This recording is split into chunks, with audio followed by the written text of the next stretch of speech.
ئەو کاتتان باش بینەرانی خۆشەویستی تلویزیۆنی کۆمەڵە، زۆر خوشحاڵم بۆ ئەوەی جارێکی تر هەم لە خزمەتتانە لە بەرنامەیەکی تری دیالۆگدا. ئازیزان، بەرەو پیری ڕۆژی کۆمەڵە ئاچین. ڕۆژی کۆمەڵە تەبعەن وەکو هەر هەموو ساڵێک لە شوێنەکانی جۆرەجۆری کوردستان لە دەرەوەی وڵات بەڕێوە چووە و ئەم ڕۆژە ڕێزی لێنراوە. بەم بوونەوە پێمان خۆشە قسەوباسێک بکەین لەگەڵ کاک جەماڵی بزرگپور، ئەندامی کومیتەی ناوەندی کۆمەڵە، سەبارەت بەم ڕۆژە و هەروەها بە داهاتووی ئاڵوگۆڕەکان لە کوردستان و هەروە ئاماژەیەکی بکەین بە وەزیەتی ئێران. کاک جەماڵ بەخێر بی بۆ بەرنامەی دیالۆگ. زۆر سپاس بۆ ئێوە و سڵام هەیە بۆ بینەرانی ئەو بەرنامەیە. ئیجازەم بدە لێرەوە منیش پیرۆزبایی ڕۆژی کۆمەڵە 26 ڕێبەندان لە هەموو لای بکەم. لە خزمەتدا. زۆر سپاس. کاک جەماڵ، لە بابەت ئەو ڕۆژەوە پێم خۆشە قسە و دیالۆگێکمان بێ پێکەوە.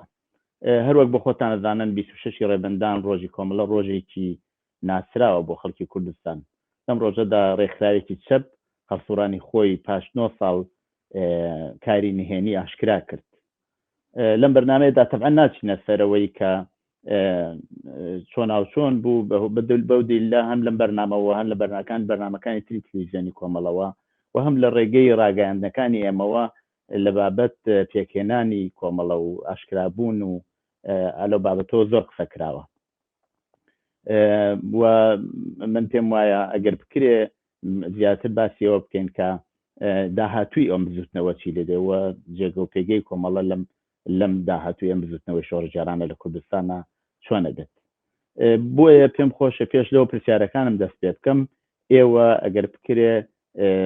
لەسەر بارودۆخی سیاسی ئێران بەگشتی و کوردستان بە تایبەتی تۆزێک لەم بابەتەوە قسە بکەین، جا دوای دەچینە سەر دەرفەتەکان و ئاستەنگەکانی بەرەو پێش وە چۆنیەتی ئەم ئەرکانە. بەڵێ زۆر سپاس.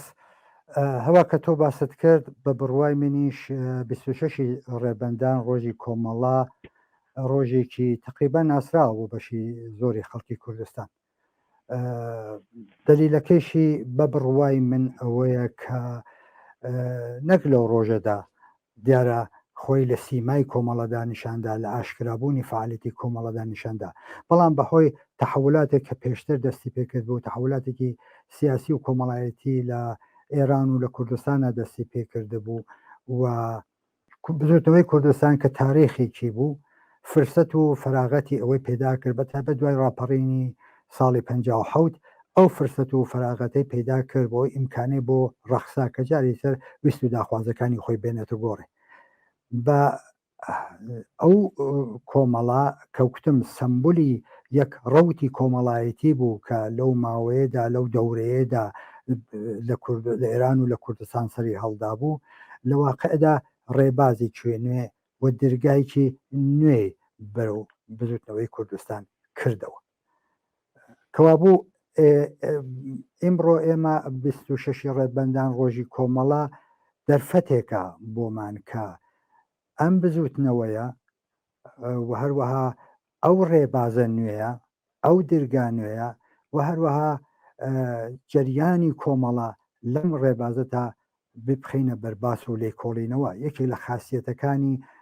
26 ڕێبەندان بۆ ئێمە ئەوەیە ڕاستەکەی بزانین لە چه موقعیەتێک بەرخورداری، بزانین چۆن دەتوانین ئەم موقعیەتە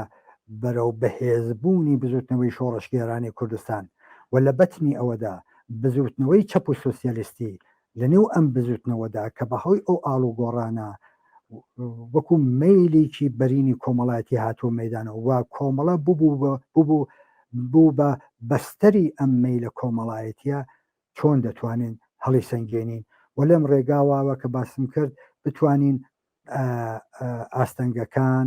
و فرسەتەکان ببینینەوە، ئەرکەکانمان دیاریکەین بۆ بەهێزکردنی کۆمەڵە و لە کۆمەڵەتی کۆمەڵەوە ئەو ڕەوتە چەپ و سۆسیالیستە لە کوردستان و هەروەها لەو ڕێگەیشەوە بزوتنەوەی شۆڕشگەرانی کوردستان. ئێمە بۆ ئەو کارە ناتوانین اختیاری دەست پێ بکەین ینی دەبێ ئەم وەزیێتە بخینە بازنەیەک وەزعەتێکی سیاسی و کۆمەڵایەتی کە ئێستا لە ئێراندا هەروەها لە کوردستانە حاکمە لەوێەوە ئێمە دەتوانین ئەوانە بینینی دەرەوە و بە شکلێکی اختیاری و پێخۆشببوونی خۆمان نەبێت دیارە لەم بابەتەوە زۆر قسە کراوە لە نووسراوەکانی ئێمەدا و لە ڕاگەاندەکانی ئێمەدا زۆر قسە لەو بابەتە کراوە و ئەخیرەنیش کنگرەی هەژدەی کۆمەڵە بەڕێوەچوو و لەم بابەتەوە بابەتێکی زۆر تێر و تەسەل پێشکەش کراوە من نامەوێت ئێستا واردی ئەوانە بم نەمەجای ئەوە هەیە و نەفرسەتی ئەوە هەیە و باش وایە فقط بۆ ئەوەی کە بتوانم ئەو مووقعیەتە هەڵسەنگێنم زۆر بە خێرا بەسەر ئەو چەند خاڵی گرنگ تێپەر دەبوون تابینەوە سەر کوردستان و لەوێەوە بچینە سەر باقی کارەکانمان لە هەڵسەنگانەکانمانە واقعیت ئەوەیە کە کۆماری ئیسلامی ئەوە پتر لە 40 ساڵ لە دەسەڵاتی تێپەر دەبێت سەرڕای بەکاربردنی ئامرازی فری و سەرکوت بەڵام هێشتاش پاش ئەو ماوەیە نەیتوانیوە ئۆلگوی خۆی بۆ دەسەڵاتی پاراستنی دەسەڵاتی خۆی بەسەر کۆمەلگایەدا مەترح بکات ئۆلگوی ئەو ئۆلگویەک بوو کە خەڵکی ئێران بەگشتی ملکەجی ئەو سیاست و ئەو ڕێبازە بن کە کۆماری ئیسلامی دایمەزاند بوو ئیمڕۆ بە زۆر دلیل و مەدرک پێمان دەڵێ کە بنەما فکریەکانی کۆماری ئیسلامی بنەمای ئیدئۆلۆژیکی دەسەڵاتی جمهوری ئیسلامی بە شێوەیەکی بەرینی کۆمەڵایەتی چوتەژێر پرسیارەوە ئەوە دەتوانین نمونە زۆر بینینەوە بۆ لە حازەوە جا ئەم وەزئیەتە ئێوە بێنن لەگەڵ وەزەتێکی واقعیتە ڕوبەڕوویکەن ئاعترازات و مبارزاتێک کە لە سەراسەری ئێرانە دەستی پێکردووە ئەمە ئاعترازات و مبارزاتە خۆ هەمیشە بووە بەڵام لەو ساڵانەی ئاخردا ئەوەی وا تایبەتمەندی پێدات ئەوەیە کە تەرکیبەکەی گۆڕاوە ئێستا بەشی زۆری ئەوانە کە دێنە سەر شەقامەکان لە شوێنە کرێکاریەکان لە شوێنی ژیان و کاری خۆیان دەست ئەدەنە ئاعتراز دەجی سیاسەتەکانی کۆماری ئیسلامی بەشی زۆری خەڵکی فەقیر و هەژارن کرێکار و خەڵکی بندستی ئەو کۆمەلگایە ئەمە تەرکیبەکەی بە دەرەجێکی زۆر گۆڕاوە ئەگەر چاو لێ بکەین دقەتی تیا بکەین ئەمە بە دەرەجێکی شعارەکانی گۆڕاوە شعارەکانی ڕادیکالتر بوونەتەوە و بە معنایەک دەتوانم بەڵام شعارەکانی بە نسبەتی ڕابردوو خۆی تەعەڕوزی تر بوونەتەوە جگە لەمە دەبینین سەراسەری تریش بووەتەوە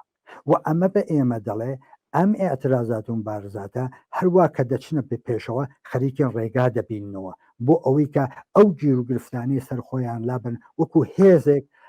بتوانن ویست و داخوازەکانیان کۆماری ئیسلامی بسلمێن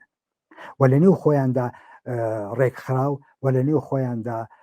ڕابەرانی خۆیان بدۆزنەوە و ئێمە ئاسار و نیشانەکانی ئەوە دەبین ئەمە نوکتەی بعدی وەزعەتی داڕمانی ئابووری اقتصادی کۆماری ئیسلامی و هەموو شتێک بە ئێمە دەڵێ کە ئەم ڕژیمە بەخۆی گەندەڵی و فەسادی کە تێدا نەهادینە بووێتەوە جێ کردوێتەوە بەرنامەیەکی ڕۆشنی بۆ دەربازبوون لە وەزەتە نییە ڕاستە لابردنی تحریمەکان دەکاتە ئومیدێک بۆ خەڵک بەڵام ئەوە ئەگەر حتا گوشایشێکی چکۆلێش بۆ وجود بێنێ بۆ سەرمایهداران و بۆ صاحب دەسەڵات بەدەستێنێ نە بۆ خەڵکی فەقیر و هەژار و بۆ خەڵکێک کە ئێستا شرایطی ژیانیان سەختە ئەمە بە ئیزافی گوشارێکی نێونەتەوەی کە لەسەر کۆماری ئیسلامی هەیە و دانەوێت کۆماری ئیسلامی ملکەج بە سیاسەتەکانی زلهێزەکان لە ناوچەکەدا بکەن و ئەو مزاحمەتانە کە کۆماری ئیسلامی لەسەر ڕێگای دەسەڵاتی ئەوان وایە سەخامگیربوونی ئەوان نەزمێک کە ئەوان دایانەوێت ئەوە کەمکەنەوە لە بینی بەرنەوە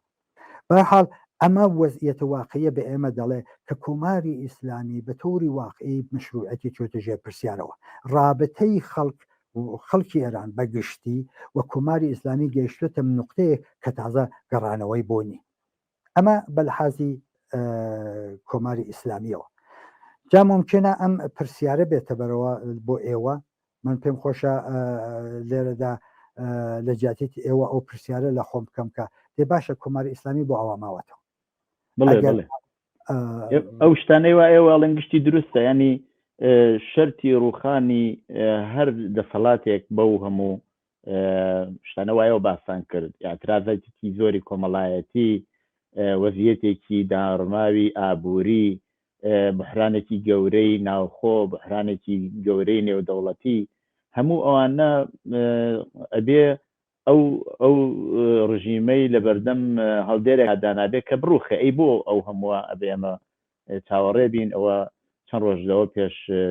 40 ساڵی هاتن سەرکاری کۆماری ئیسلامی بۆ ڕژیمە سەرماوە و نەڕوخاوە یا ناڕوخت. بەڵێ ئەوە سوالێکی مهمە بە بڕوای من واقعیەتەکەوەیە ئێستا ئەو وەزعیەتە کە من زۆر بە کورتی باسم کرد بە ئێمە دەڵێ ئێران لە ئاستانەی تحولاتێکی گەورەدایە و دەورەیەکە کە ئێمە دەتوانین ئاوانێوی بنین دەورەی پێش بەرامەدی ئینقلابیە بەڵام ئەو سوالەکە تۆ کردت سوالێکی واقعیە و دەبێت جوایی پێ بدرێتەوە بە بڕوای من دەلایلی زۆرە بەڵام زۆر بە کورتی دەتوانم لە چەند خاڵدا خولاسێ بکەمەوە یەکەمیان ئەوەی کە سەرکوتە جمهوری ئیسلامی دەزانێت ئامرازی فریوی ئیتر ئەو کاراییەی نەماوە ئەوە کە کوتم بنەما ئیدئۆلۆژیەکانی چۆتە ژێر پرسیارەوە زۆرتر ڕۆهێناوە بە سەرکوت خۆی یەکدەست کردوێتەوە بەڵام ئەم سەرکوتەیشی نەیتوانیوە ئێستا جواب بداتەوە سەر ڕای ئەوەی کە تەلاشی کردووە لەم ئامرازە زۆر بە شێوەیەکی بەربڵاو ئیستفادە بکات چ لە ناوخۆ چ لە دەرەوە بۆ ترساندن و تۆقاندن بەڵام دەبینین ئاعتراضات و مبارزاتی خەڵکی ئێران لە کلین و قوشببینی ئەو کۆمەلگایە ڕۆژ بە ڕۆژ لە حاڵی پەرسەندندایە جمهوری ئیسلامی بە هەر حرەکەتێک تێتە کۆشەیەکە ئیمکانی سەرکوت فراهەم کات تا خەڵک بترسێنێت و لە مقابل ئەوەشدا خەڵک بە بەتابەت فعالینی سیاسی و فعالینی بزوتنەوە کۆمەڵایەتەکان زۆر وشیارانە بەرخوردیان کردو و دەبێت بەرخوردکەن بە قەزیەکە ئەم مەجالە جمهوری ئیسلامی نەدەن ئەگەر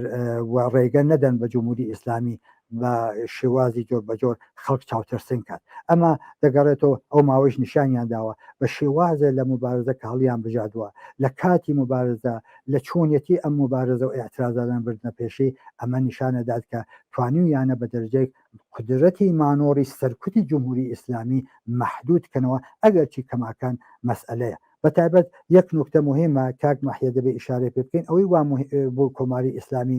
مەسئلەیە ئێستا دەزانێت ئەم ئاعتراضات و مبارزاتە خەریکە ڕێگە دەپێوێت بۆ بەهێزبوون بۆ ڕێکخراو بوون و بۆ هێنانە پێشی ڕێبەرانی ئەم بزوتنەوەی ئاعترازیانە و دەقیقەن ئەوەی نیشانە گرتووە بۆیە ئەم سیاسەتە ئەگەرچی کەماکان سیاسەتێکی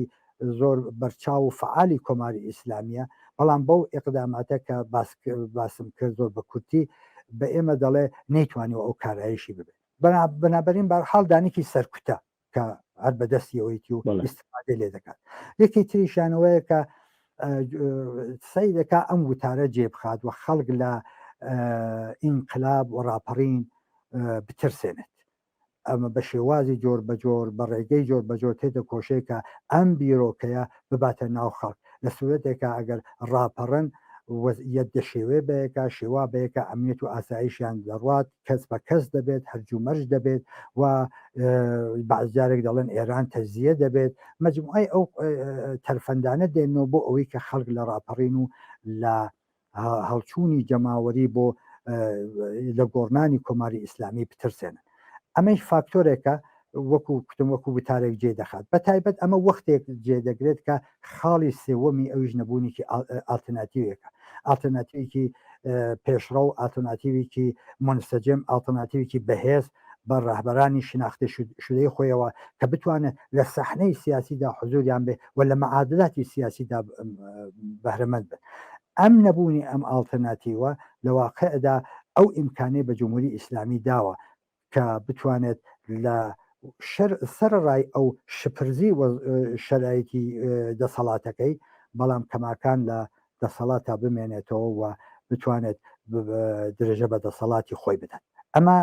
ئەو شتانەی وا من لەو بابەتەوە بە نەزەر دەکەم کاک جەماڵ ئەگەر لە بدایەتی لە سەرهەڵدانی اعتراضاتی زمانی شا دواتریش هاتنە سەرکاری کۆماری ئیسلامی کوردستان ڕێگەیەکی تری پێوە و کوردستان لە شەرایەکی ترا ئێستا کوردستان بە جەمهوری ئیسلامی وتنا لە کوردستان هێزە سیاسیەکان توانیان خۆیان ڕێک بخەن و مقاومەتێکی زۆر بەرین لە ئاستی هەموو کوردستان لە بەرامبەر کۆماری ئیسلامیە سازمان بدەن لەو شەرایەتا کە ئێوە باستان کە هەلومەرجی ئێستەی کوردستان چۆنە کە ئێمە ئەگەر بەرەو پێشی دەخەرە ئاڵوگۆڕێکی تایبەتی ببین لەو وەزیەتی کوردستان چۆن هەڵسەگێن لە ڕاستیدا ئەوەی کە بەگشتی لە موردی ئێران و باسمان کرد لە موردی کوردستانی شاوایە وەزیەتەکە ئاوایە سەر ڕای تایبەتمەندەکانی کە دوای قسەی لێکەم ئەم وەزعیەتە بە ئێمە دەڵێ کە بەلەو پچمە سەر ئەوی تایبەتمەندەکان بە ئێمە دەڵێ بەم دەلیلە ئەساسیە خەڵکی کوردستان لەگەڵ باقی خەڵکی کرێکار و زەحمەتکێش لە سەراسەر ئێران هاوچارە نووسن و ئەوە بەم دەلیلە جێگەی خۆیەتی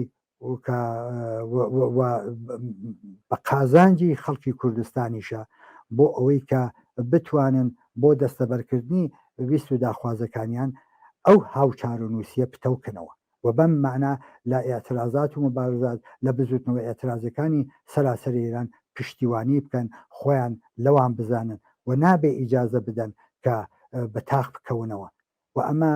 ئەرکێکە کە دەکەوێتە سەرشانی هەموو فعالینی سیاسی هەموو ئەو بزوتنەوە ئێعترازیانە کە لە کوردستانەیە بتوانێت پەیوەند و ئێرتباتی خۆی لەگەڵ بزوتنەوەی سەراسەری ڕابگرێت و بەم شکلە کۆماری ئیسلامی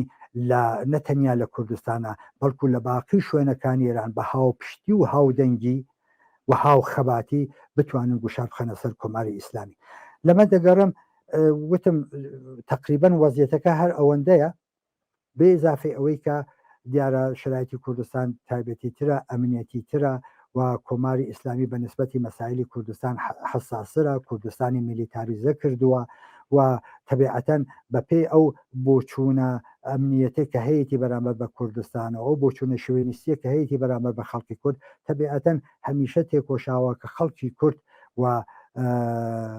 ویست و داخوازەکانی خەڵکی کورد بە شێوەیەکی ئەمنیەتی سەرکوت کات و نێڵێ مەجای سەرهەڵدانیان پێ بدات و تێکۆشاوە خەڵکی کوردستان و بە تایبەت ئەو ناوچە کوردنیشانە هەمیشە بە جۆرێک لە سەدحێکی خوارەوەترا ڕابگرێت بەڵام بە هەمووی ئەمانەوە هەندێک تایبەتمەندی سەر ڕایەکە شتی مشتریکیان هەیە بەڵام شتی تایبەتمەندیش هەیە واقعیەتەکەوەیە 40 ساڵە خەڵکی کوردستان مقاومەت دەکەن ئەمە یەک تایبەتمەندیە تایبەتمەندی کە ڕۆژی ئەوەڵ بە کۆماری ئیسلامی نەیانوت و ئەم نەوتنە بە کۆماری ئیسلامی درێژە پێداکرد هەتاکو ئەمڕۆ بە شێوازی جۆر بە جۆر ئەمەیان کردو بە شکلی جۆر بە جۆر ئەم ئێعترازات و ناڕزاتی و ئەم نەوتنەی خۆیان بە کۆماری ئیسلامی لە دووپات کردوەوە هەمیشە ئەمە یەک مەسەلە و بە تایبەت خەڵکی کورد بەرامبەر بە ویست و داخوازیەکی خۆیان کە لابردنی ستەمی نەتەوایەتی بێت وەکو ئەرکێکی وەکو داخوازیەکی جددی مەترەحیان کردووە و ئەم داخوازیان هێناوەتە گۆڕێ و ئەمە بۆتە هۆیەوەی کە ئەم مقاومەتە شکل بگرێت بەرامبەر بە کۆماری ئیسلامی ئەبەتە تەنیا ئەمەش نەبووە بەپێ ئەو ئاڵوگۆڕانە کە باسمان کرد لە ئۆزائی کۆمەڵایەتیە هاتوێتە پێشەوە تەبیعەتەن بستەمی نەتەوایەتی ئیتر ئەو بنەما و ئەو ماهیەتەی جارانی نەماوە گۆڕاوە بەپێ ئاڵوگۆڕانە تێکەڵکێش بووە لەگەڵ وەزەتی واقعی ژیانی کرێکاران و زەحمەتکێشان بۆ معنایە خەڵکی کرێکار و زەحمەتکێش لە کوردستان لە هەمان حاڵداکە ستەمی نەتەوایەتی لە سەرشانیان قورسایی دەکات بەڵام لە هەمان حاڵیشدا لەسەر ژیان و گوزەرانیان لەسەر ئەو ستەمە تەبەقاتیە کە لەسەریان قورسایی دەکات بە هەمان میزان ئەوش بۆیان مەترەحە و بە هەمان میزان تێدەکۆشن کە جوابێ بۆ مەسئلە ببینەوە بۆیە نوعی تێکەڵکێشەیە بۆیە ئەم قسە دەکەم کە ئیتر ئەو تێزا کە جارێ مبارزەی میلی و دوایی مبارزەی تەبەقاتی یا بەرعکسەکەی جارێ مبارزەی میلی و دوایی مبارزەی تەبەقات و دوایی مەسەلەی میلی ئەمە تێزێکی تازە کۆن بووە ئێستا بەو وەزعیەتە خەڵکی کرێکار و زەحمەتکێش لە ڕەفعی ستەمی نەتەوایەتی خۆیان و تەلاش بۆ ئەم مەسئلەیە لە عین حاڵە ئینتزاری ژیانێکی باشتر دەکەن، ئینتزاری ئازادی و بەرابەری دەکەن، ئینتزاری خۆشگوزارانی دەکەن. بۆیە ئەمانە تێکەڵکێش کراوە و هێزێک دەتوانێت ئەمانە دەتوانێت خۆی لەگەڵ ئەم وەزەتە واقعیە تەطبیقدا کە ئەم وەزەتە واقعیە بخوێنێتەوە و بزانێت بەرنامەیەکی ڕۆشنی بۆ ئەمانە ببێت. تۆ ناتوانانی بەشێک لەمانە جیاکەیتەوە بە خەڵک بڵێ جارێ بەشێکیان خەریک بۆ بەشێتیان لێگەڕێ بۆ دوایی بە تۆری واقعی ئەمە خەڵک لە مبارزاتی خۆیان لە ئێترازاتی خۆیان لە ویست و داخوازەکانی خۆیان ئەمە هێناوەتە گۆڕێ بە ئیرادەی من و تۆ نییە بە ویستی من و تۆ نییە حتا ئەگەر قشرێکیش جەمعێکیش بیانەوە کارەکەن لەژێر لەفاوی ئەو ئێترازات و مبارزاتەدا لەسەر ئەو داخوازی کۆمەڵایەتیدا ون دەبێت. بۆیە ئێستا ئەوە مەسئلەیەکی مهمە کە بتوانێت جواب بەرنمەیەک دەچێتە پێشەوە سیاست و استراتژیەک دەچێتە پێشەوە کە بتوانێت جوابێکی ڕۆشن بەم مەسئلانە بداتەوە چ لەباری ڕەفعی ستەمینەتەوایەتی وچە بە لەحازی جوابدانەوە بە مەسائلی مربوط بە ژیان و گوزەران مربوط بەو داخوازیانە تەبەقاتیانە کە خەڵکی کوردستانی ئێران وەکو جامعەیەکی تەبەقاتی لەگەڵیان ڕوبەڕوو بتوانێت جوابێ بەوانە بداتەوە. جا بەحاڵ ئەمە وەزیەتێکدا وەزێتێ هەر بەم دەلیلە ئەمن دەڵم یەکێک لە تایبەتمەندەکانی جامعەی کوردستان هەرو تەبەقاتی بوونیەتی میل و بۆچوونی جیاواز تێدایەتی میل و بۆچوونە جیاوازەکان حزبیان هەیە و بەم ئێعتبارە ئەم جامعەیە سیاسیە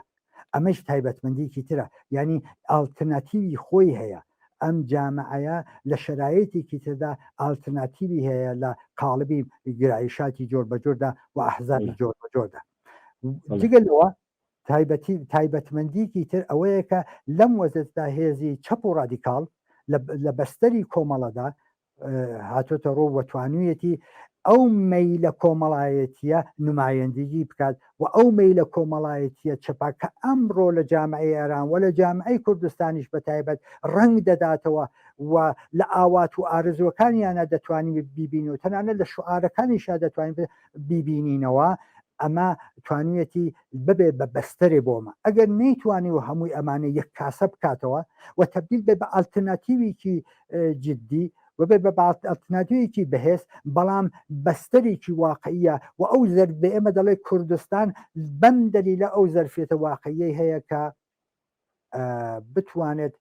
هێزی چەپ هێزی ڕادیکاڵ و پێشڕۆ سوکانی ئەم ئاعترازات و مبارزاتە بەدەستۆ بگرێت بە شەرتێکیان بتوانێت خوێندنەوەی نوێ لەسەر وەزەتی کوردستانی بێت بە شەرتێکیان بتوانێت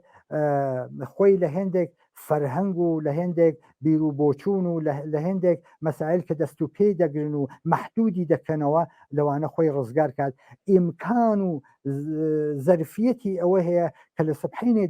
داهاتووی کوردستانە بتوانێت لە مەعادلاتی سیاسیدا بەشداری بکات و نەهێڵێ ئاوات و ئارزوەکانی خەڵکی کرێکار و زەحمەتکێش لە کوردستانە ژێر پێ بکەوت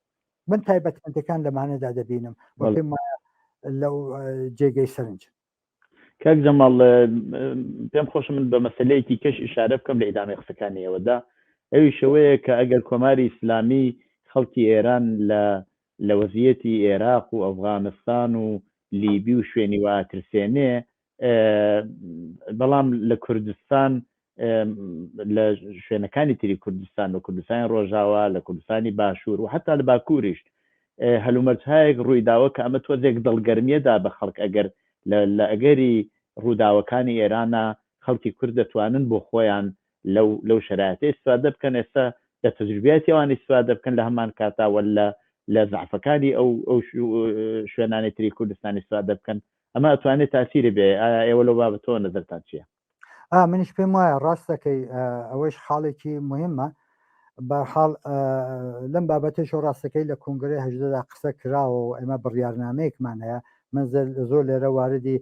تەفسیری ئەو مەسەلە نابن لە بەردەستایە علاقەمەندان دەتوانن مراجعەی پێ بکەن و هەڵی سنگێن و قەزاوەتی خۆیانی لەسەرکەن بەڵام ئەوەی کە تۆ باسەکە نوکتێکی مهمە هەر ئێستا لە باقی شوێنەکانی کوردستان بزوتنەوەی خەڵکی کورد لە ئارادایە بەعزێکی توانوێتی هێندێک دەستکەوتی ببێ بەعزێک هەر خەریکی تێکۆشان و هەر خەریکی مبارزەیە بتوانین لەو تەجروبانە ئیستفادە بکەین و بتوانین نیشانی بدەین کە ئەزمونانە کەڵکی لێوەگرین بۆ داهاتووی کوردستان. یەکێک لەو شتانە کە من بەلای خۆمە وابزانم مەسەڵەن مهمە بە ئێمە دەڵێ کە یەکێک لەو خاڵانە عیبارەتە لەوەی کە ئەوەی کە ئێمە لە بەرنمەکەی خۆمانە گونجاندومان و لەسەری ڕۆشتنۆژ بەرنمەی کۆمەڵە بۆ دەسەڵاتدارەتی جەماوەریە و تاکیدمان لەسەر دەسەڵاتدارەتی جەماوەریە. یەکێک لەو ئەزمونانە بە ئێمە دەڵێکە دەسەڵاتدارەتی حیزبایەتی لە ئیدامەی خۆیدا ناتوانێت ئاوات و ئارزوەکانی خەڵک دەستە بەرکرد و ئەمەلەن نوعێک لە دەسەڵاتە کە ممکنە مشکلاتێکی زۆرتر دروستکات. بۆیە تاکیدمان لەسەر ئەوەیە کە بە تۆری واقعی خەڵکی کوردستان بۆ ئەوەی کە بتوانێت ویست و داخوازەکانی خۆی مسوەگەر بکات مسو داخوازەکانی خۆی کوتم چ بۆ ڕەفی سیستەمی چ بۆ ئەو بێ حقوقیانە کە لە جامعەی کوردستانە بەهۆی نظامی سەرمایه‌داریەوە بەهۆی ئەو دەسەڵاتی کۆماری ئیسلامیەوە ژیان و گوزەرانیان لێ تاڵ کردوون بۆ دەستەبەرکردنیەوانە تەنیا ڕێگە دەسەڵاتی خۆیان و دەبێت دەسەڵاتی خۆیان لە ڕێگەی جۆربەجۆر و ڕێکخراوە جەماوەریەکانەوە بتوانن بسلمێنن. دلیلەکەیشی ئەساسەن ئەوەیە بۆ خۆیان دەتوانن بڕیادەر بن بۆ خۆیان ئەو دەردە باشترە زانن و بۆ خۆیان دەتوانن سەقام نەتەنیا سەقام گیر بکەن بەڵکو بیشی پارێزن بە بڕوای من تەجروبە ئەزمونێکی بەرچاوە. بڵێ کاک جەماڵ با ببینە سەر ئەرکەکانی کۆمەڵە هەروەکە زانین لە توولی ئەو خەباتی 40 ساڵەدا 43 ساڵەدا کۆمەڵە دەور و نەقشێکی زۆر گەورەی بووە. با تۆجه بەو وەزیەتی سیاسیە کە ئێوە باسان کرد سەرێکی ترین ئەرکەکانی کۆمەڵە چین؟ من پێم وایە کە دەتوانین زۆر شت باسکەین بەڵام من چەند شت بە تۆرکەوە دەڵم یەکێکیان دەبێت بگەڕمە بۆ سەر و قسانەی پێشوم لە ئەوڵەوە دەسم پێکرد کوتم ڕێبازێکی نوێ لە بزوتنەوەی شۆڕەشگەرانی کوردستانە. ئەم ڕێبازی نوێە بە بڕوای من میلی چەپ و سۆسیالیزمە لە کوردستانە و بە بڕوای من مهمترین ئەرکی کۆمەڵە وەکو بەستەری ئەم ڕێبازە ئێستا لە حاڵ حاضر لە کوردستانە بە بڕوای من سەرێکی ترین وەزیفەی عیبارەتە لە بەهێزکردنی ئەمڕۆتە. بەهێزکردنی ئەمڕۆتە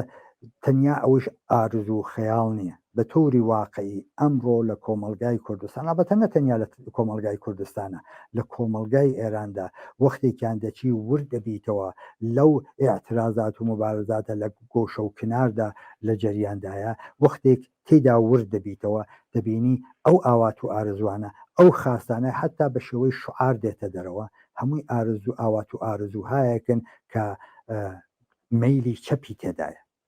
باسی نان دەکرێت باسی کار دەکرێت باسی ئازادی دەکرێت باسی بەرابەری دەکرێت باسی ڕفاه و خۆشببختی دەکرێت باسی ئەوە دەکرێت کە زیندانی سیاسی نابێ بمێنێت ئازادی بیر و باوەڕ دەبێ بمێنێت هەمووی ئەمانە شعاری چەپن. ناڵم کەسی تر ئەوە ناڵە بەڵام پەرچەمی ئەمە بەدەست چەپە و پەرچەمی ئەمە لە کوردستانە بەدەست ئەم ڕەوتە کۆمەڵایەتیە کە کوتم خۆی لە کۆمەڵەدا کۆمەڵەوەکو بەستەریەتی لە نەتیجە لە ڕووی ئەم زەمینە واقعیەوە من خەریکم قسە دەکەم کە تەنیا لە خەیاڵدا نییە لە ئارزوەکاندا نییە بربەستەری ئەم زەمینە واقعیە پێم وایە کە یەکێک لە ئەرکەکانمان ئەمەیە کە ئێمە دەبێت تێبکۆشین بۆ ئەوەی کە ئەم ڕێبازە یا ئەم دەرگایە کراوەتەوە بۆ بزوتنەوەی کوردستان بتوانێت بەهێز بێت. بەهێزبوونی ئەمە کۆمەک دەکا بەوەی کە بزوتنەوەی شۆڕەشگەرانی کوردستان بۆ دەستەبەرکردنی مافەڕەواکانی خۆی لەوانە مافی لاچوونی ستەمی نەتەوایەتی ئەوە تێدا مسوەگەر ببێت و ئەمە ئەرکێکی جددیە بۆ ئێمە تەنیا لە ڕووی حساب کتابی تشکیلاتیەوە یاکو لە ڕووی بەعزێ معادلاتی سەتحیەوە نییە بەڵکو نیازێکی تەبەقاتی ئیمڕۆیە نیازێکی واقعی مبارزەی ئیمڕۆی کۆمەلگای کوردستانە بۆ ئەوەی کە بتوانێت خواستەکانی جێبەجێ بکات و لەم ڕوانگاوە بتوانێت بربەرەکانێ بکات لەگەڵ ئەو بۆچوونانە کە چاوەڕوانی لە پەرەپێدەن لە نێو خەڵکی کوردستانە دڵساردی پەرەپێدەن تەسلیم تەڵەبی پەرەپێدەن و بۆ ئەوەی کە بتوانێت بربەرەکانێکە لەگەڵ ئەو بۆچوونانە کە خەڵکی کورد چاوەڕوان ڕدەگرن و یا نهایەتەن دەیکەن بە پاشکۆی استراتیژی تر لە جەهەتی منافعێکی تردا و ئەمانە مەسائل ئەمە بە بڕوای من ئەم مەسئلەیە ئەرکێکی جددیە لە پێشپای کۆمەڵە قراری گرتووە هەواکە کوتم زمینەکەیشی هەیە و لەم ڕەوانگاوە مادام کۆمەڵە وەک بەستەری چەپتوانی ئەم ڕێبازە ئەم مەیلە کۆمەڵایەتە بەهێز بکات و بیکا بە چەترێک سازمان بدات کە زۆر کەس کە خۆیان لەو ڕێبازە دەبینەوە کۆبنەوە لە سبحینێت حولاتی جامعی کوردستانە دەتوانی ئەو بیستی داخوازانە بەهێزێکی زۆرتر بسلمێنی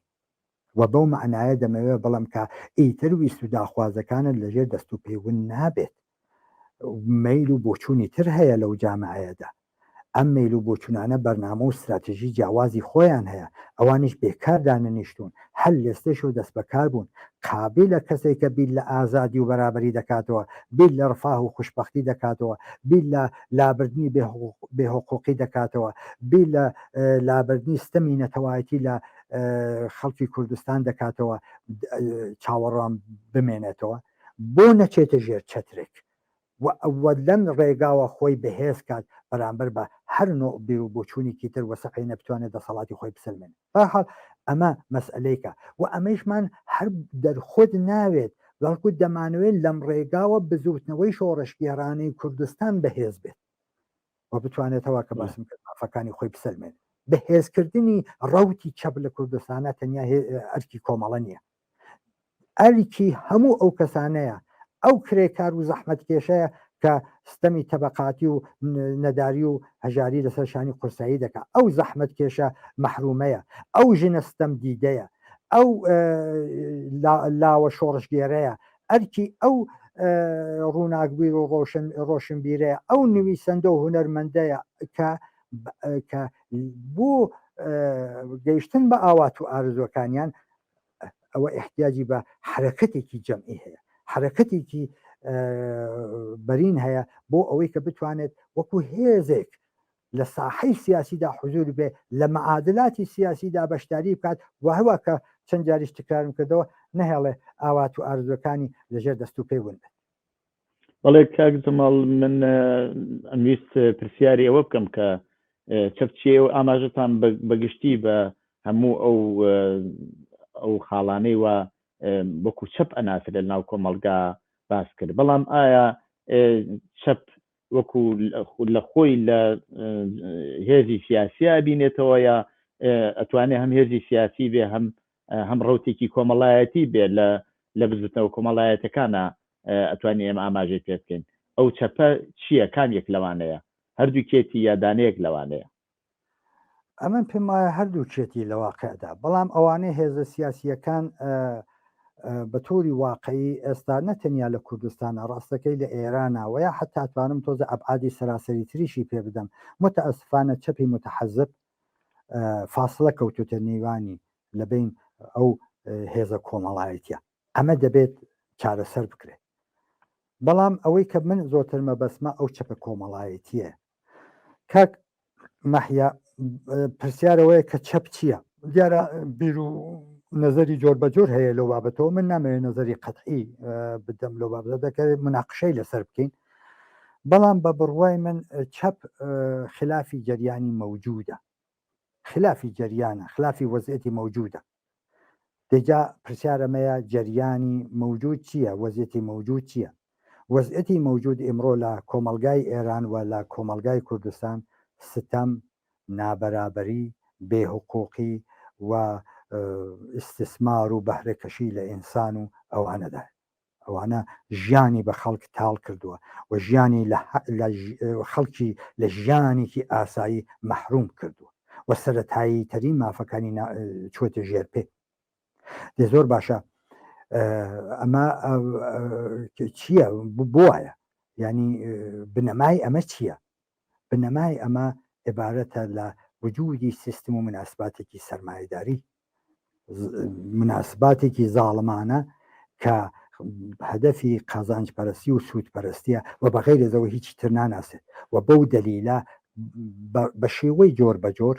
و لە ڕێگای جۆر بە جۆرەوە تێکۆشاوە ئەو سیستم و مناسباتە کە وتم نەتیجەکەی ئستثمار و بەهرەکەشی و بێحقوقی و بێمافی و زۆڵم و نابەرابەریە لە کۆمەلگا بتوانێتوانە بپارێزێت و ئەوانە پەرە پێ بدات و سەقامگیری کا لە نێو کۆمەلگاتە. لە ئێران و لە کوردستان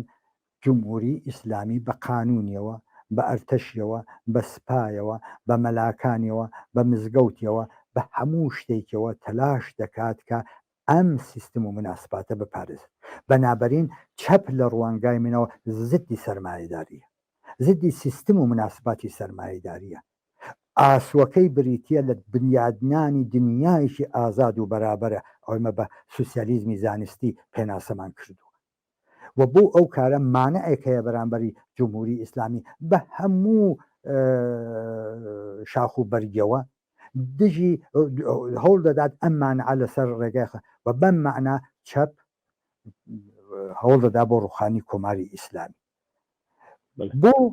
ئەوەی کە ڕێگە خۆشکات بۆ ئەو بەگەیشتنی ئاوات و ئامانجەکانی کە هەمان ئاوات و ئامانجێکە کە لە نێو کۆمەلگادا مەوج لێدات. بەڵام ئەمە دەزانین کە ئەمە بە ئاسانی پێک نایێت و هەروە فەوریش پێک نایێت.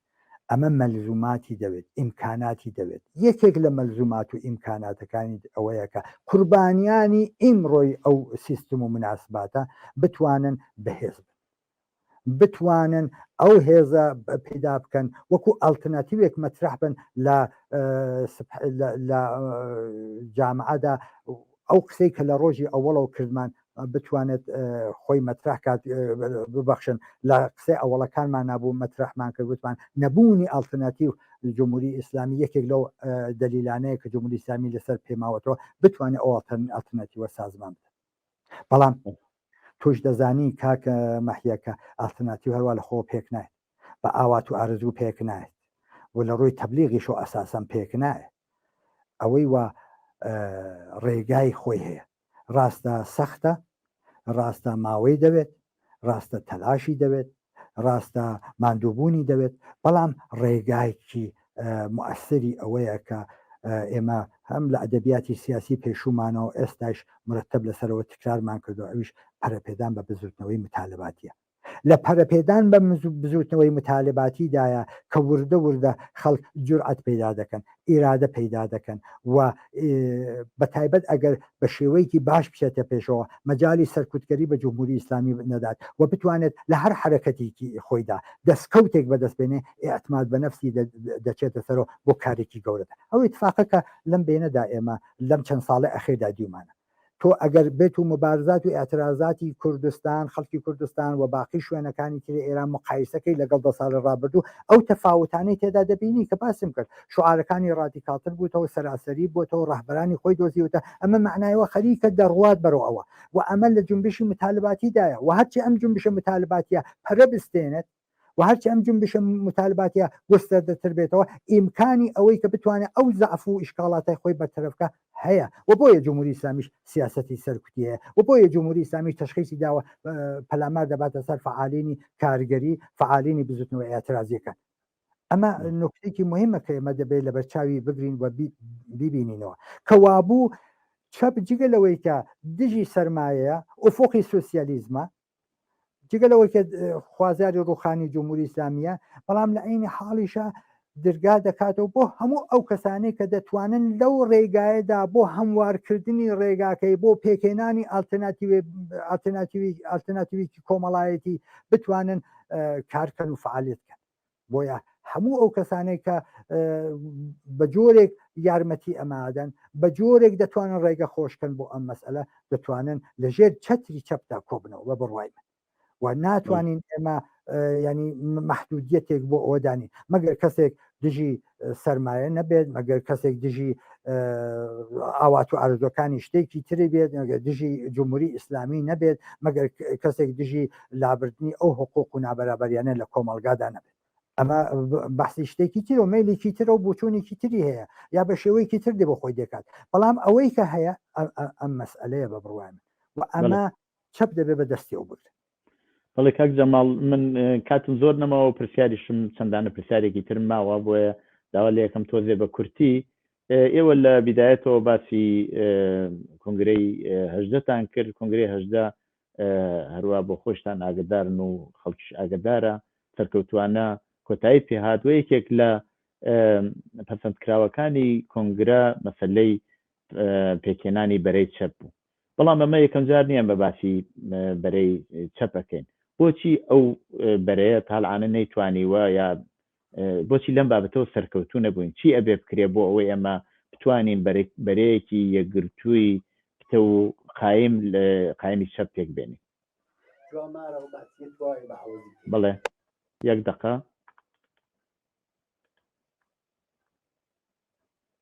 بەڵێ من فقط یەک دقیقە ئەگە ئیجازە بدەن بە کێشەیەکی تکنیکی چکۆلە هەیە من ئەوە هەل بێت ئەویشەوەیە کە کاک جەماڵ ئەوڵەوە باسی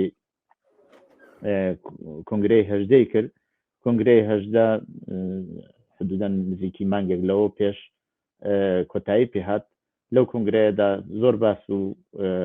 باسی سیاسی لەبارەی مەسەلەی ئێران و کوردستان و هەروەها مەوزوعی مەسەلەی چەپ کرا مەسەلەی چەپ یەکێک لە مەسایلی مهمی و هەمیشە ئەسڵی ئەو تەشکیلاتە بۆ کە باسی لێ کردووە لەو بابەتەوە بڕیارنامە دراوە و پێم خۆشە ئەگەر کاک جەماڵ کاریباری ئینەکان جێبەجێ کردووە مەسەلەی تەکنیکەکان جێبەجێ کردووە بفەرمێت بزانین بۆچی نەمانتوانیەوە تاڵعانە بتوانین بەرەیەکی چەپی پتە و یەگرتوو پێک بێنین مشکلەکان چی بوون کاک جەماڵ ئامادەیت بەڵێ ببورن ئەوە کێشێکی تەکنیکی بۆ هاوڕیان لە بەشی دی فەرمان بەمنیان دەست ڕابگەوا بزانم ڕافیان دەنگی من بۆ تۆ دێ کاک زۆر باشە فەرموو زۆر باشە بڵێ پەسەندکراوێک هەیە ئەوەیش هەر لە بەردەستایە و عەزیزان دەتوانن مراجعە پێ بکەن و هەڵسەنگانی لەسەر بکەن واقعیەتەکەوەیە خودی بەرەی چەپ من باسیشم کرد لە کوردستانە ئەگەرچی زەمینی واقعی هەیە و ئەو ئیمکانە موجودە بەڵام هەروە بە ئاسانیش پێک نایێت تەبیعەتەن کاری دەوێت و ماندووبوونی دەوێت ئەوەی کە بۆ بەعنایە سیاسەتێکی تازەش نییە ڕاستە لە مێژە ئێمە خەریکەوە کارن بەعزە هەنگاویشی بۆڵگیراوە بە بڕای من هەمووشی منفی نەبوون زۆر باش بوون بەڵام ئەوەی کە تۆزێک خلەلی تێکەوت یا نەیتوانی بە ئاکامی خۆی بگات کۆبنەوەی بوو لەگەڵ ئەحزابی موجودی چەپ لە کوردستانە بە بڕوای من بۆچی وای لێهات ئەرزیابیکردن لەسەرەوەی کە گویا یەکێک تووڕە بووە و ئیتلاعەیەکی تونی داوە یەکێک تووڕە بووە و ئیتلاعەیەکی تون جوابی داوەتەوە تۆزە سەدحیە بە قەزیەکە من پێم وایە ئەوە زۆر فاکتوریکی ئەسڵی نییە چەپێک کە ئاوا بی لە دنیا و دنیا دەکاتەوە ئاوات و ئارزوەکانی تعریف دەکات ئاوا مەسەڵەن بی لە ئەهەمیەتی ئەو مەسەلە دەکات تەبیعەتەن ئیتلاعیەک ناتوانێت هێندە زۆر تەئسیری بێ لەسەر قەزیەکە بە بڕوای من بەس زۆر فاکتوری جدیتر لە ماجرادا ئەویش تەناسوبی قوایە ئەویش وەزعەتی واقعی کە ئەتوانم ئەوە بڵێم کە لێکدانەوە و ئەرزیابیە کە چەپ هەیەی لە بزوتنەوەی کوردستان و موقعیەتی چەپ لەم بزوتنەوەیەدا و چەپ بە معنای بەرینی کۆمەڵایەتیەکەی و ئیقداماتێکی عملی بوو ئەوەی کە ئەم چەپە چۆن نەتوانێت یەک بگرێت بە بڕوای من ئەساسیان مەسئلەکە لەسەرەوە بوو تەبیعەتەن لە نێو ئەحزابی مەوجودا کە دەست بەکارکرا دیار بوو لەسەر ئەم مەسئلەیە کێشە هەیە و ئەرزیابی های متفاوت لە موقعیەتی بزوتنەوەی کوردستان و هەروەها ئەحزاب موجود لەم کوردستانە و چۆنیتی بەرەو پێشچوونی کارەکان و بە تایبەت چەپ ئێستا لە شرایطی ئێستادا لە کوردستان بۆ بە ئەنجامگەیانی ئەو ئاوات و ئارزوەکان لە چه ڕێگایکۆ دەتوانێت بکات هەر بچەس بێ بە ئاوات و ئارزوەکانی خۆیەوە یا ڕێگای بۆ ببینێتەوە ڕێگای ممکن و ئەمەلی بۆ ببینێتەوە و بتوانێت لەو ڕێگایەوە هێزی کۆمەڵایەتی بخاتەکە بە بڕوای من ئەساسی مەسئلەکەی کێشەکە ئەمە بوو و بۆیە کە پاش چەند هەوڵدان و تەقەلایەک نەیتوانی بە ئەنجام بگات و ئەو دوو بۆ چوونە و ئەو جەهدگیریە متفاوتانە ئەو پێناسەکردنی بزوتنەوەی کوردستان و نەقشی چەپ لەم بزوتنەوەیدا و بە تایبەت کاری چەپ لەم بزوتنەوەیدا دەتوانێت چێ بێت و لەکوێوە دەست پێ بکات بە بڕوای من عاملی ئەو مەسئلەیە بوو. کاک جەماڵ لە بابەت مەسەلەی چەپەوە تەبعاً قسە زۆرە و زۆریش کراوە ئێمەش قبلەن لێوە لە قسەکانیشتا ئیشارەتان ئاماژەتان پێ کرد کە ئەو بزوتنەوە کۆمەڵایەتیانەیە کاتوانێ هێزی سەرەکی چەپ بێت بەڵام کە بینە سەر هێزی سیاسی ڕێکخراو ئێمە ئەبینین کە بڕێک لە ناو خودی چەپیشە دابڕان هەیە بۆ نمونە هەر لە ناو حزبی کۆمونیستی ئێرانە مدتێکە کە ئەو وەزیەتە هاتووەتە پێشەوە و بەشێک لە ئەندامانی ئەو حزبە لە حزبی کۆمونیستی ئێران جیابوونەتەوە حتمما تاسیریشی لەسەر کۆمەڵە داناوە پێم خۆشە لەم بابەتەوە ئەگەرەکرێ تۆزیحاتێ بدەیکە ئەم وەزیەتە ئەم دابڕانە دەتوانێت چ مشکلاتێک دروست بکات و چ کاریگەریەکی لەسەر کۆمەڵێشە بێت ئەمە یەکێک لەو گرفتانەیە کە هەیە بە تۆری واقعی نە لە نێو ئێمەدا لە نێو چەپدا پرژوو بڵاوی ئەم پرژوو بڵاویە و ئەم وەزیەتە کە هەیە کولەن تەسیری ناوەتە سەر ئەو چەپە کۆمەڵایەتیش نۆعێک بێئەتمادی نۆعێک دڵساردی ئەگە ئەو کەلیمە دروست بێ ناوم برد یا نۆعێک بێباوەڕی بە حیزبی بوون یا بە قۆڵێک گوریز لە حیزبی بوون ئەمانە تەسیراتی خراپی ئەو مەسلەیە بۆیە چونکە زانین چۆنە تەناقوزێکە هەر ئەمڕۆ چاو لە جامعی ئێران بکە هەر ئەمڕۆ چاو لە جامعی کوردستان بکە تۆ دەبینی وەختارێکیان لە شوێنێکە ئاعتراز دەکەی سەراسەر دەکەوێتە کار بۆ نمونە معلمە یا ئاعترازێک لە شوێنێتە دەکرێت باقی شوێنەکان ئەتەنێتەوە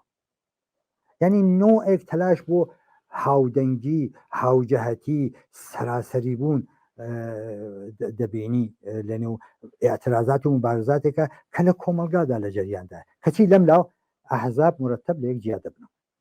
ئەمە ناهەمخانیە ئەمە کۆسپە ئەمە مانەعە بۆچی وایە دەکرێت بنیان قسەی زۆر لەسەر بکەین بەڵام بە بڕوای من هەر بۆ دەلیلەیە ئێمە خوازیاری ئەوە نەبووین و بەش بە حاڵی خۆمان پێمان وابوو ئەمە بە زەرەرە بە قازانج نییە و پێمان وابوو ئەو اتفاقانە لە نێو چەپ بگوشتی و لە نێو خۆماندا ناتوانێت تەوزیعی ئەو تەناقوزە بدات مەگەرەوەی کە دوو بەرنامەی عملی جیاواز دوو استراتژی جیاواز دوو مەوازین و نازانشتی جیاواز ببێت کە بتوانێت تەوزیعی بدات وەلا عیبارات و جۆمەلات و توزانم ئەحیانەن لەم وشە و لەو وشە و ئەحیانەن لەم تاکتیک و ئەو تاکتیک ناتوانێت جوابی ئەم مەسەلە بداتەوە متاسفانە ئەلاڕەغمی مێلیەمە ئیتفاقە کەوت و قسە باسیشی زۆر لەسەر کراوە من نامێت لەم ڕۆژەدا زۆر لەسەری بڕۆم بەڵام دەزانم کە مانەعە دەزانم تەسیر دادەنێت تەسیری داناوە بزانم ئەو تەسیرە ناخۆشانێشی بەدواوە دەبێت بەڵام کاک مەهیەبا فقط یەک شت بڵم واقعەن ئەگەر بێت و ئەوەی کە وترێ بینیتە ئەو لاوە ئەم گێر و کێشەی تەشکیلاتیانە بە قۆڵێک بۆ ئەوەی کە پێناسەی بکەی بۆ داهاتووی بزوتنەوەی کوردستانیش بە قازانجە بە بڕوای من دەبێت چی بۆ ڕیشە بزانی ڕیشەی ئەم مەسئلە لەکوێدایە خب لەم بابەت تەبینی متفاوت هەیە من ناڵەمەوەی کە من دەڵم تەنیا تەبینە تەبینی متفاوت هەیە من پێم وایە ئەگەر گوتم هەموو ئەو قسانە بنیتە ئەو لاوە بچیتە ئومقی مەسئلەکەەوە بزانی دلیلەکەی چێ بە بڕوای من مقاومەتە بەرامبەر بە تاغیر و ئاڵوگۆڕ بە معنای خوێندنەوەیکی نوێ لە وەزعیەتەکە و خۆ تەطبیقدان بۆ ئەو لەگەڵ ئەو وەزعیەتە نوێیە بۆ پێشچوون بۆ تاغیر و بۆ ئاڵوگۆڕ بە بڕوای من لەنێو ئێمەدا چەپ بگشتی نۆعێک فەرهەنگ هەیە نۆعێک بۆچوون هەیە کە ئەوە بۆ خۆشی لە بەرەی چەپدا وەختارێکیان دروستمان کرد بە جۆرێک لە جۆرەکان خۆی نیشاندا نوعێک مقاومەت بەرامبەر بە تەغییر هەیە تەغییر بە تەغییری مەبانی فکری و ئیدئۆلۆژی خۆی دەبینێتەوە و بۆیە مقاومەت دەکات لە سوورەتێکە مەبانی فکری ڕاهنمایەکن بۆ ئەوەی کە ئێمە بە ئیستفادە لەو ڕاهنمایە بتوانین ڕێگای ئەمڕۆمان بدۆزین بۆ بەرەو پێچوون بۆ تاغیر لە وەزعیەتی مەوجود وەکو چەپ و سۆسیالیست بتوانین ئەو وەزیەتە بگۆڕین و بتوانین بەرەو ئەو جادەبی بین کە ئاوات و ئارزوەکانی خەڵکی کرێکار و زەحمەتکێش لەو کۆمەڵگایە بتوانێت مسوەگەرکە و نەهێڵێ بکەوێتە ژێر دەست و پێ کەوابوو لە بنەوە بە بڕوای من ئەساسەن مقاومەتێک بوو بەرامبەر بە تاغیر نابێت سیاسەتەکانت جەهتگیریەکانت تەقەدوسێکی پێ بگەی و پێت وابێ ئەگەر بیگۆڕی لەگەڵ مەبانی فکرەکەت دەکەویتە تەزادەوە لەگەڵ ئیدئۆلۆژیەکەت دەکەویتە تەزادەوە بەڵام ئەو سیاسەتانە بە ماوەیەکی چەندەها نەیتوانیوە تەئسیر و کاریگەری ببێت نەیتوانیوە شرایطێکی مناسب بوجود بێنێت و کە بتوانێت خەڵکی کرێکار و زەحمەتکێش حداقل لەو جغرافیای شارکە هەیە بتوانێت لە وەزعیەتێکی مناسب بۆ سەلماندی ویست داخوازەکانی خۆیان مەترا بێت ئەوە نییە گرایشاتی تر دەیکەن ئەوە نیە ئوفقەکانی تر دەیکەن ئەگەر تۆ تەکان نەخۆی تەکان نەخۆت نەدەی و ئەم وەزەتە واقعەیە کە ئێمڕۆ لە ئێراندا هەیە خەریکە لە دەرگات دەدات دەڵێ تەکانی لە خۆت بدە بەم وەزیەتەوە کە تا ئێستا هێناوتە بەم شرایطەوە کە تا ئێستا هاتی دوا دەکەوی دەبێت تەغییری لە خۆتا بە وجود بینی دەبێت بزانی چۆن خۆت لەگەڵ ئەو وەزعیەتە دەیخوێنیتەوە چۆن خۆت لەگەڵ ئەو وەزیەتە ڕێک دەخەی و چۆن ئەتوانی بیگۆڕی و ئەمە احتیاجی بە ئاڵوگۆڕ لە خۆدا بە پێداچوونەوە بە خۆتدا هەیە لەسەر ئەو بنەما ئەساسیانە کە هاتە ئەخە بنەما ئەساسیانە کە تۆ هاتە وەکو کۆمۆنیزم و وەکو سوسیالیزم ئەمانە ڕاهنمان بۆ تۆ کە تۆ بتوانی لەسەر ئەوانە ڕێگای خۆت ببینیتەوە بەڵام لەوانە تەقەدوسێ دروستکەی و هەر باسی هەر ئاڵوگۆڕێکرا فەورەن تەقابل لەگەڵ ئەوەدا ببینی ڕێگا دەبەستی کە ڕێگات بەست ڕاستە خلوسی ئیدئۆلۆژیکی خۆتە ڕاگرتووە بەڵام ئەمەلەن لە معادلاتی سیاسیداوە دوور دەکەوی بە بڕوای من بنەمای ئەساسەن وختم عمقی قەزیەکە لێرەوە سەرچاوە دەگرێت و ئەمە دەردێکە کە چەپ بگشتی و ئێمەش بە حاڵ بە جۆرێک تووشی بووین و دەتوانم تۆزی حەکەم هەر ئەوەن دەبێت بڵێ گەرگاوایتان بڵێن ڕەمزی یەکگرتووی چەپیش هەرەوەیە کە ئەو چەپە بتوانێت جواب بداتەوە بۆ پرسیارانە بۆ پرسیارە گرنگانەی ناو کۆمەڵگا و هەوڵ بدا خۆی بە بەرپرسیار بزانێت و جوابی پێ بداتەوە ئێمە تەجروبەمان کرد لە بزوتنەوەی شۆڕەجارانەی کوردستانە کۆمەڵە بە جوابدانەوەی دروست بوو بە سەکۆی یەکگرتنی بەشێکی زۆر لە هێزی چەپ نەکرد لە ئاستی کوردستان بەڵکو لە ئاستی سەراسەریشە بەڵام من شوا بیرەکەمەوە ئەساسەن هەوا کە کوتم ئێمە بنەمای فکریەکانمان ڕاهنمان زانین چۆن بیدۆزینەوە ڕێگامان پێنیشانەدا ڕێگاکە بدۆزینەوە ڕێگاکەیش بە لە بەرچاوگرتنی ئەو ئاڵوگۆڕانە مدام جامعە لە حاڵ و ئاڵوگۆڕدایە ئەمڕۆ جامعەی کوردستان لەگەڵ دەهەی 56 فەرقی هەیە ئێمە دەبێت بزانین فەرقەکانی لەکوێدا و ڕێگەی بەهێزبوونی ئەو ڕەتە کۆمەڵایەتیە بدۆزینەوە و بتوانین خۆمانی لەگەڵ بیخوێنینەوە خۆمانی لەگەڵ تەطبیق بدەین بۆ ئەوەی کە ڕێگا بدۆزینەوە بۆ تەغییر و ئاڵوگۆڕ و بۆ بەهێزکردنی ئەو مەیلە کۆمەڵایەتیە کە بەهێزکردنی بزوتنەوەی شۆڕشگرانی تێدایە بۆ سلمانی ویست و داخوازەکانی بەڵێ زۆر سپاس کاک جەماڵ من پرسیارەکانم کۆتایی هات کاتیش مەڵبەتە زۆر نەماوە بەڵام ئەگەر پێتان وایە نوکتەیەکی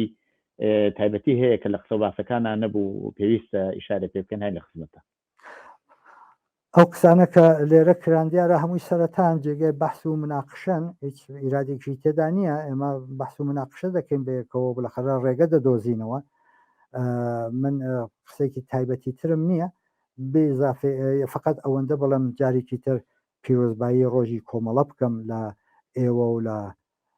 هەموو بینەرانی عزیزی ئەو بەرنمەیە و ئەوە داخوازی ئەوە بکەم و کە